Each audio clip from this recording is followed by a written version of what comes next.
Comment peut-on posséder 78% de diamants de la planète, 89% de platine, dont la moitié de la production est utilisée par l'industrie automobile, 81% de chrome, 61% de manganèse, 60% de cobalt, 20% de la production mondiale d'uranium, 90% des réserves de platinoïdes, 80% de coltan, 70% de tantal, 40% des réserves aurifères et 10% des réserves pétrolifères. Bref, comment peut-on détenir le tiers des réserves mondiales, tous minéraux confondus, et rester le continent le plus pauvre du monde? Qu'est-ce qui peut expliquer cette ineptie, cette incongruité? Et comment en sortir? Certains profitant ou jouant sur notre propension à tout expliquer par la fatalité, la sorcellerie ou le spirituel, la volonté de Dieu, ont sorti le fumeux concept de la malédiction du pétrole, ou plus fort, la malédiction des minerais, des matières premières. Pourquoi elle n'existerait que chez nous et pas chez les autres? Pourquoi le pétrole serait une bénédiction pour les pays du Golfe, tels que l'Arabie Saoudite, le Koweït et autres Qatar, et il serait une malédiction pour le Congo-Brazzaville, pour l'Angola, pour le Tchad, pour la Guinée équatoriale, pour le Nigeria? Soyons sérieux et ayons le courage de regarder les choses en face. C'est quoi la réalité? Adoptons le pragmatisme des jeunes pour en finir avec les incantations. Prenons la République démocratique du Congo, l'un des plus grands paradoxes de notre continent. Premier producteur mondial de cobalt, avec ses 100 000 tonnes chaque année. Il fournit 70% de ce minerai essentiel dans la fabrication de batteries pour voitures électriques et pour nos milliards de téléphones portables. Premier producteur africain de cuivre, avec plus d'1 500 000 tonnes par an.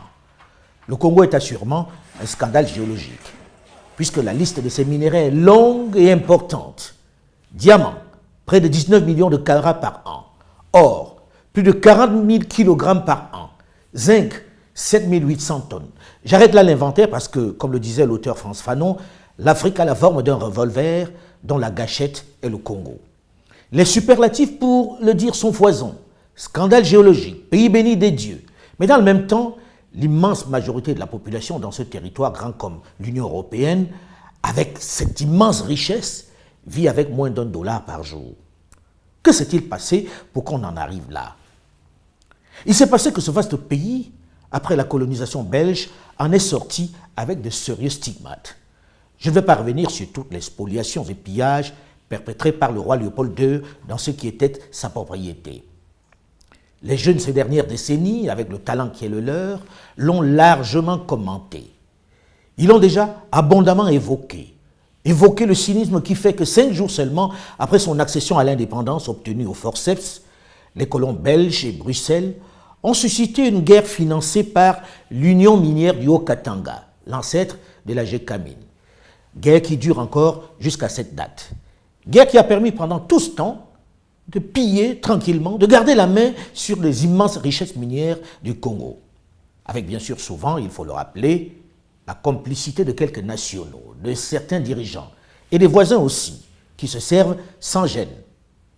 Mais le vol, la razzia, ne s'est pas arrêté là. Elle s'est poursuivie plus tard avec les décisions de certaines institutions internationales, ce qu'on appelle du doux nom de partenaires multilatéraux, qui sous le prétexte d'apporter leur aide, leur science, ont gentiment conseillé à nos dirigeants de confier leurs richesses à des compagnies occidentales savamment choisies par elles. Pour une fois, un responsable de très haut niveau, président de la puissante GECAMINE, qui est en charge de la gestion de cet inestimable patrimoine, explique le mécanisme, la décision qui a spolié les Congolais, qui les a privés de leur principale richesse. C'est le FMI, c'est la Banque mondiale. Qui décide de céder vos richesses à des entreprises. Qui conseillent, qui vous disent, vous, État congolais, vous n'avez plus les moyens financiers de maintenir et de développer vos actifs miniers. Nous vous conseillons gentiment. Oui, on sait comment on conseille. Voilà, de céder ça à des partenaires techniques et financiers internationaux qui sont spécialisés et qui ont les moyens et ils vont développer ça à votre place. C'est l'erreur fatale qu'on a faite, qu'on ne devrait jamais faire dans nos pays africains. On dit que la RDC a exporté plus de 1 million de tonnes de cuivre et près de 100 000 tonnes de cobalt. C'est 5 ou 6 entreprises étrangères dans lesquelles, malheureusement, l'entreprise de l'État GECAMINE n'est qu'un actionnaire minoritaire qui n'a quasiment rien à dire. Édifiant, non? On ne peut pas être plus clair. En gros, le Congo est officiellement premier producteur de cobalt, minerai pour lequel la planète entière a un gargantuesque appétit. Mais en réalité, elle n'appartient pas aux Congolais. Elle est la propriété de quelques firmes occidentales et asiatiques qui ne respectent même pas la promesse, le contrat fait d'investir dans le pays. Elle possède les 2/3 du cobalt du RDC.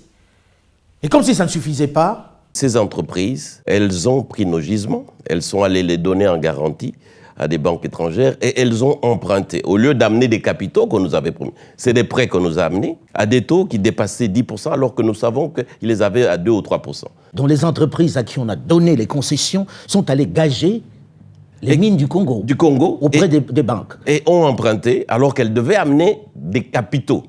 Elles ont amené plutôt des prêts. Ce n'est pas tout. Le hold-up ne s'arrête pas là. Le tiers restant du cobalt, que l'on a baptisé le cobalt sale, est encore tenu par d'autres groupes mafieux chinois, libanais, indiens, qui font travailler encore une fois les femmes, les enfants, les femmes enceintes, dans des conditions inhumaines. On assiste régulièrement à des accidents avec mort d'homme. Ils creusent dans ces mines comme des damnés qu'ils sont pour des revenus dérisoires, puisqu'en déclarant ce cobalt sale, il n'est officiellement pas vendable sur le marché. Du moins, officiellement. C'est un monde obscur, une opportunité qui s'offre aux plus malins, comme eux, partis de Chine, pour s'enrichir sur le dos des pauvres creuseurs. Ces petits malins qui les exploitent savent contourner l'embargo et parviennent à vendre ce cobalt dit sale, à le blanchir. Et très souvent, avec l'aide, j'allais dire, la complicité des grandes firmes qui détiennent déjà l'essentiel du cobalt propre. Ce personnage qui se tient en retrait sur ce marché du cobalt dans la capitale minière, Kolwezi, fait partie d'un des grands groupes mondiaux du cobalt. Vous achetez le produit pour vendre à qui? CDM. Vous vendez à CDM. CDM. Il faut préciser que CDM est une filiale locale du groupe chinois Huayou, spécialiste géant mondial du cobalt, qui, tenez-vous bien, ne possède pas de mine. Il y a quelques mois, elle faisait savoir, sous la pression, qu'elle n'achèterait plus de cobalt sale. Il faut dire qu'entre-temps, le prix sur le marché du cobalt est passé de 25 000 à 53 000 $. Et les projections disent qu'il va passer autour de 75 000 $ de façon stable d'ici les 5 prochaines années. Alors comment résister à une telle affaire, à une aussi belle manne, qui est fou? En gros, toutes ces grandes firmes internationales maîtrisent finalement tout le cobalt, l'officiel et le non officiel, le propre et le sale. Et les Congolais sur le terrain, les mineurs, les creuseurs de ce cobalt que les petits malins achètent à vil prix, se battent, se déchirent pour ce peu qui reste. Figurez-vous que ces mineurs qui vivent comme des taupes creusent jusque dans leur propre salon. Les guerres auxquelles on assiste, les batailles entre les communautés villageoises qui défraient régulièrement la chronique en RDC, les tueries perpétrées par des bandes armées viennent essentiellement des tentatives pour de petits groupes de maîtriser des pans du peu de minerais qui restent sur le territoire. Notamment dans l'est du pays, où ils se tuent pour des miettes qu'ils revendent à bas prix à ces trafiquants.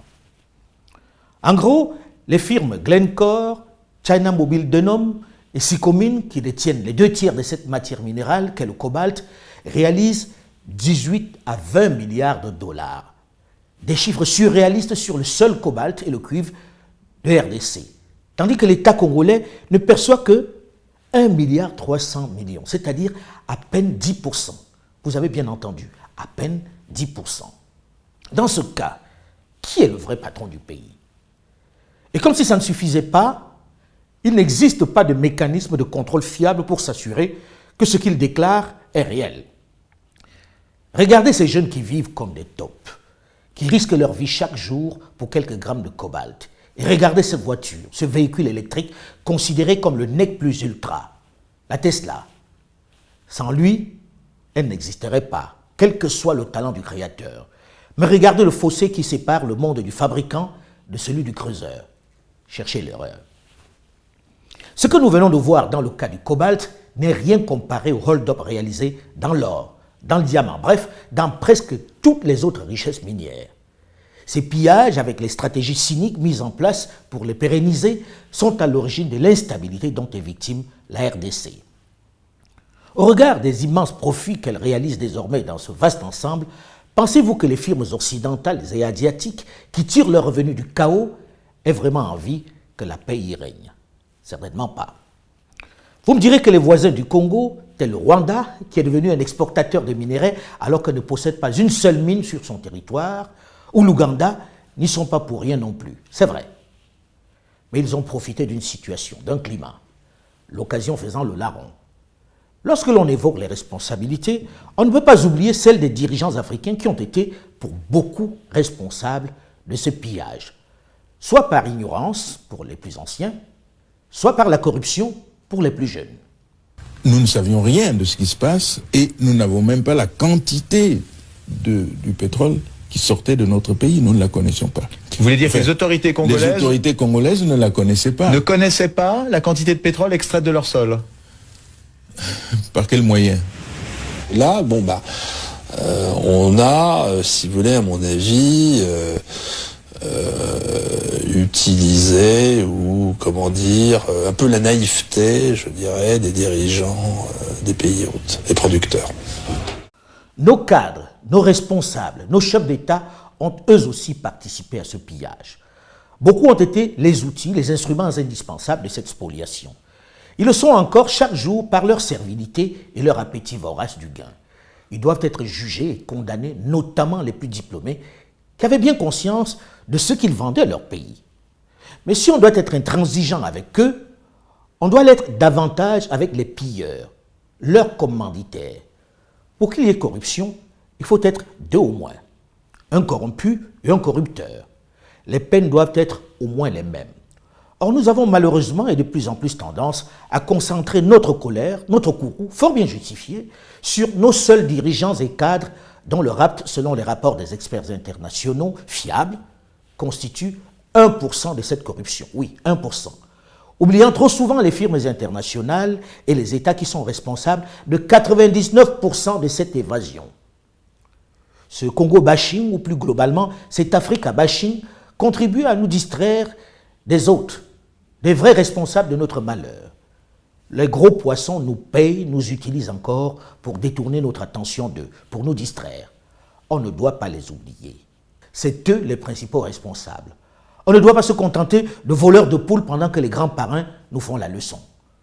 Oui, pour dénoncer nos chefs locaux, mais oui aussi pour montrer du doigt les firmes internationales et de nombreux États du Nord et les punir proportionnellement à leurs responsabilités. Autre travers dans cette lutte, on a trop tendance à l'autoflagellation. Un cadre africain qui dénonce ces pillages est curieusement souvent plus attaqué par les siens que ceux qu'il dénonce. Pourquoi il ne parle que maintenant? Il faisait partie de la mafia, non? Il essaie de se racheter, c'est tout. Il s'est aussi enrichi, non? Peut-être, peut-être. Mais il a le courage de rompre l'omerta, de briser la loi du silence. Et si nous le lapidons, la règle du silence s'installera à jamais. Ce que nous venons d'évoquer rapidement dans le cas de la RDC s'applique dans de nombreux autres pays du sud du Sahara. Tenez, prenons la Guinée, un autre scandale géologique. Elle est dotée de certaines des réserves de minéraux les plus convoités de la planète, dont 40 milliards de tonnes de bauxite, la plus grande réserve du monde. À cela s'ajoute, tenez-vous bien, plus de 20 milliards de tonnes de minerais de fer. Les réserves potentielles d'or sont estimées à 700 000 tonnes. Diamants, 30 à 40 millions de carats de réserves prouvées. 500 millions de carats de réserves probables. L'or et des quantités indéterminées d'uranium. Mais 55% des 11 millions d'habitants de la Guinée vivent avec moins de 1,25 $ par jour.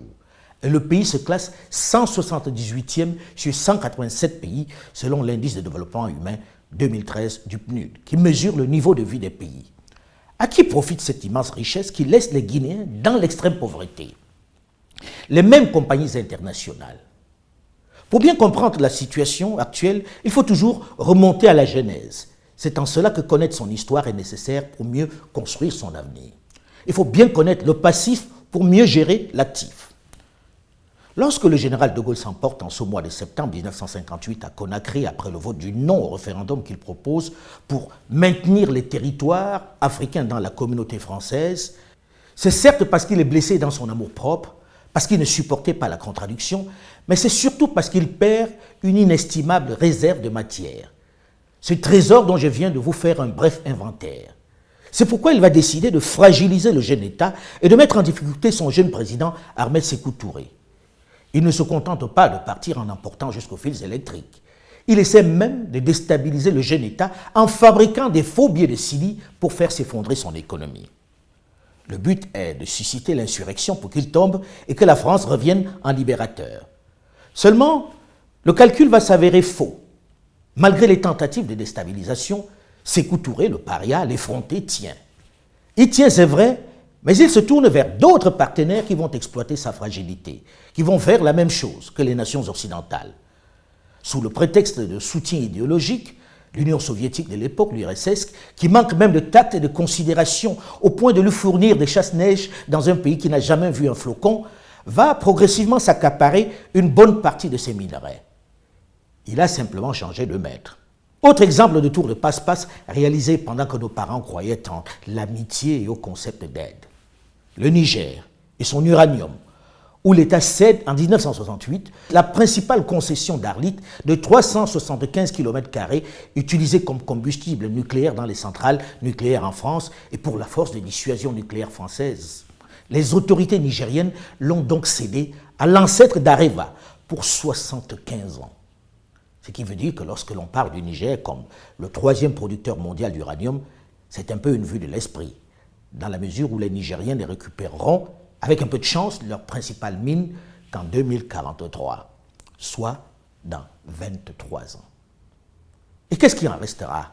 En attendant, les femmes et les enfants qui meurent de faim dans cette région du nord du pays où la misère a installé Armi peuvent regarder en silence passer les camions qui transportent leur uranium en détruisant les routes.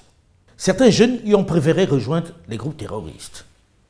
Je ne vais pas m'étendre indéfiniment sur l'ensemble des minerais qui sont passés des mains des anciens colonisateurs à celles de leurs firmes. Mais je ne résiste pas à la tentation d'évoquer les nombreux contrats léonins dans le domaine du pétrole et du gaz, notamment les cas du Gabon, du Congo-Brazzaville, de l'Angola et du Nigeria. Qui est capable de dire quelle est la part du Gabon dans l'immense réserve qui a fait de lui un émirat pétrolier? Dans les anciens contrats, il avait moins de 20%. C'était le pétrole d'Elf.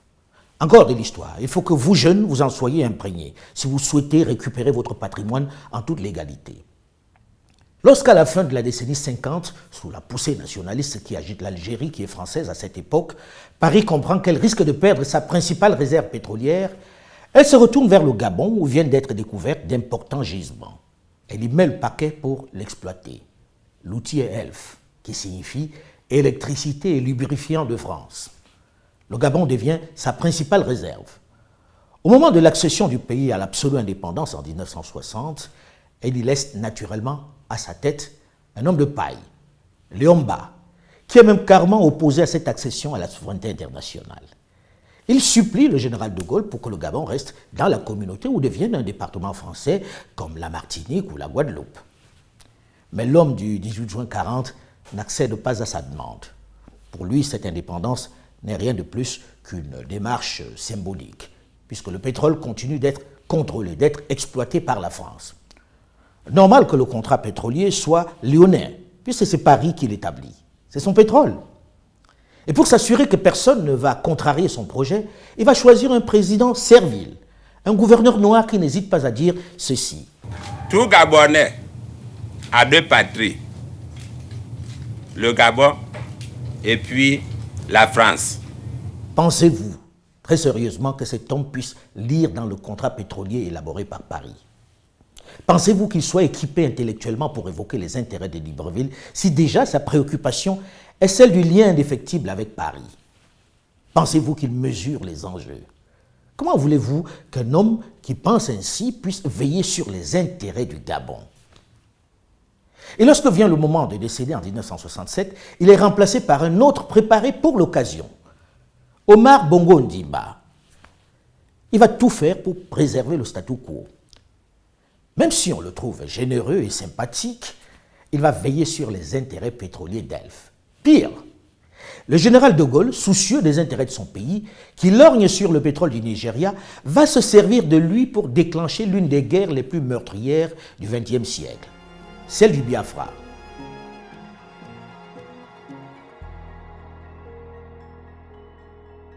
Je reviendrai sur cette question du pétrole dans une autre chronique, tellement les faits sont graves, tellement La supercherie est énorme, tellement l'imposture est inacceptable. Ce qui explique l'omerta, le grand silence entretenu autour de la question. Difficile d'avoir accès à ces contrats. Très compliqué, même pour un ministre, d'accéder à l'information. Cette opacité illustre bien ce qui s'y passe. Circuler, il n'y a rien à voir. Mais pour nous résumer, lorsqu'on dit que l'Occident et maintenant certaines nations d'Asie ont pillé l'Afrique, on voit bien à travers cet inventaire, qui est loin d'être exhaustif, que ce n'est pas une vue de l'esprit. C'est une réalité criarde. Lorsqu'on dit qu'elle continue de le faire, c'est encore vrai, puisque les faits sont là, clairs et têtus. Les activistes, les militants panafricains, les influenceurs les plus populaires ont largement contribué à faire connaître cette vérité. Au point où certains chefs d'État du Nord ont fini par le reconnaître publiquement, comme l'ancien président français Jacques Chirac. C'est qu'une grande partie de l'argent qui est dans notre porte-monnaie vient précisément de l'exploitation, depuis des siècles, de l'Afrique. Pas uniquement, mais beaucoup viennent de l'exploitation de l'Afrique.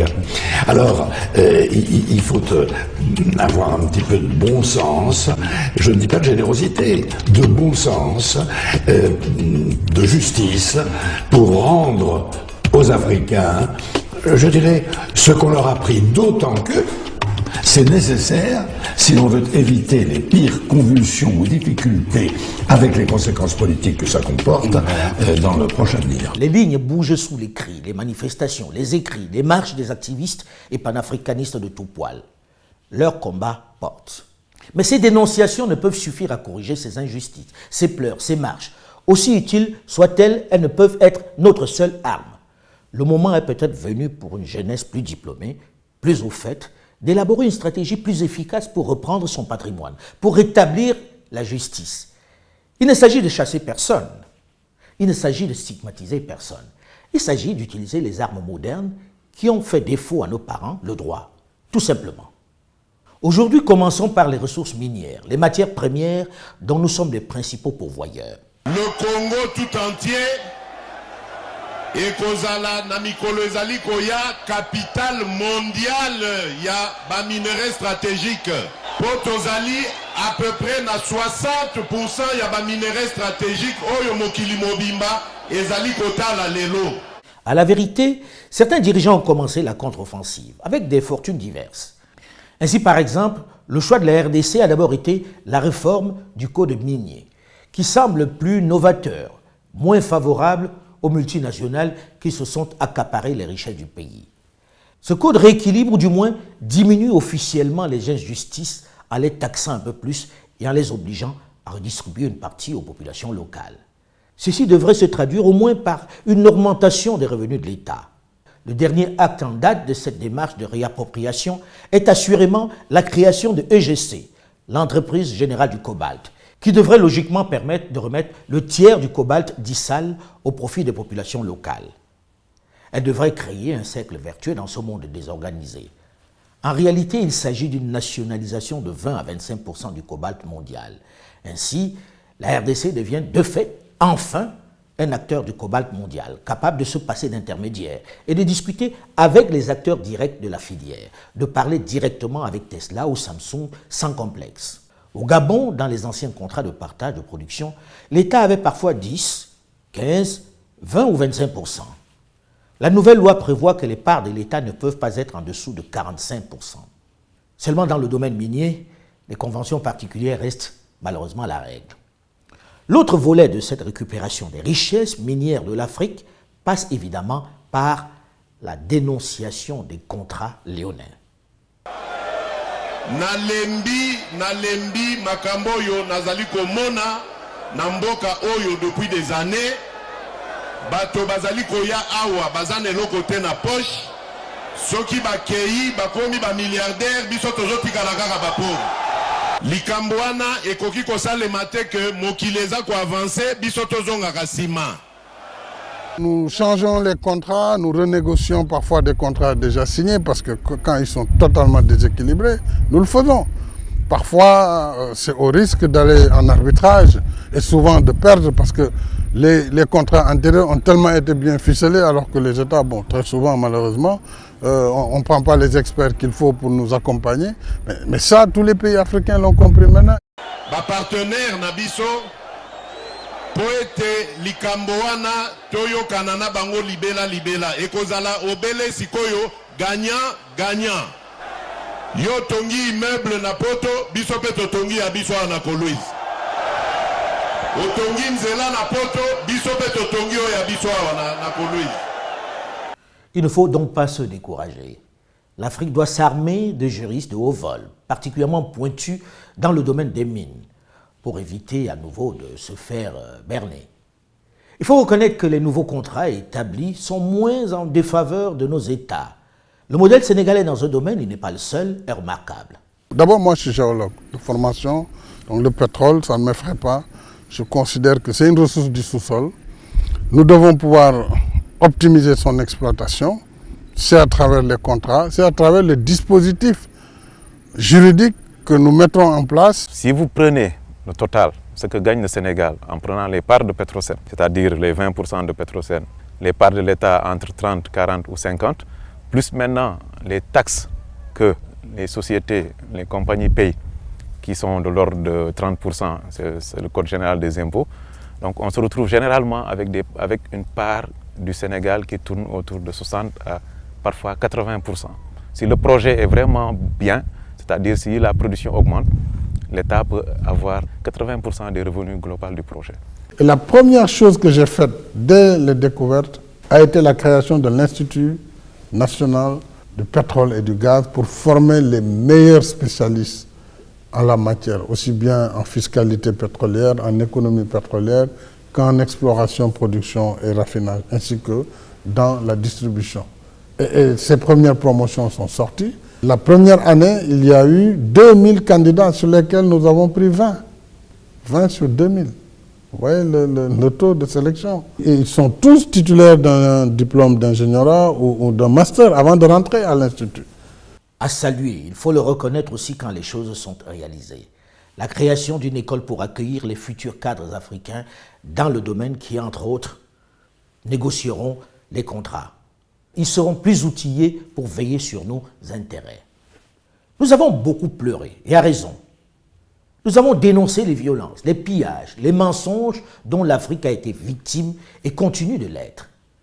Maintenant, armés du savoir, de la connaissance, décomplexés, nous devons adopter une autre stratégie, une autre attitude, celle de la reconquête de notre patrimoine, par la connaissance de la science et du droit.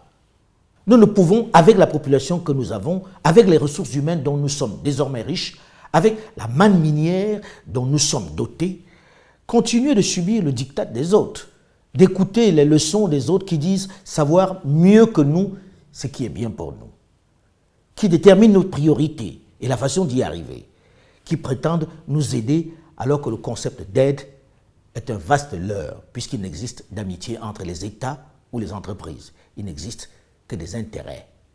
Fini le concept de nos amis les Africains. Aux jeunes de changer de paradigme, sans esprit de revanche, mais de conquête, et avec détermination.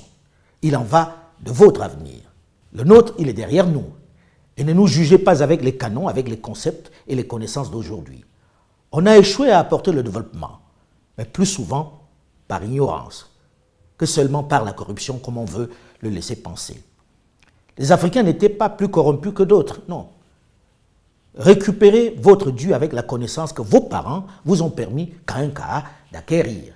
La vérité est simple. Celui qui est entré chez vous par effraction pour voler votre bien, même s'il l'a fait avec la complicité de votre fils, reste un voleur. Il ne peut se cacher éternellement derrière le deal qu'il a passé avec votre fils, dont il a abusé de la confiance. C'est de l'abus de faiblesse. Il reste un voleur. On ne doit pas se contenter de rendre ce que l'on a appelé les objets d'art. On doit pouvoir ainsi renégocier les contrats miniers. Les grandes firmes doivent le comprendre. Si elles ne veulent pas se faire éjecter par la jeunesse qui est bouillonnante et moins patiente que leurs parents et aînés, elles doivent s'asseoir à table et négocier. Mais le combat de la récupération des minéraux africains ne fait que commencer.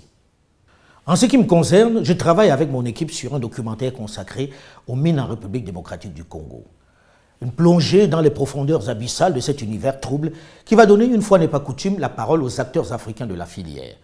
Question d'avoir un narratif différent. Très prochainement donc sur la chaîne Alain Foka officiel. Je vous invite à vous abonner si ce n'est déjà fait. C'est gratuit et sans engagement. Et à ceux nombreux qui le sont déjà, je vous suis infiniment reconnaissant. Merci pour votre fidélité et vos nombreux commentaires qui me nourrissent. N'hésitez pas à réagir.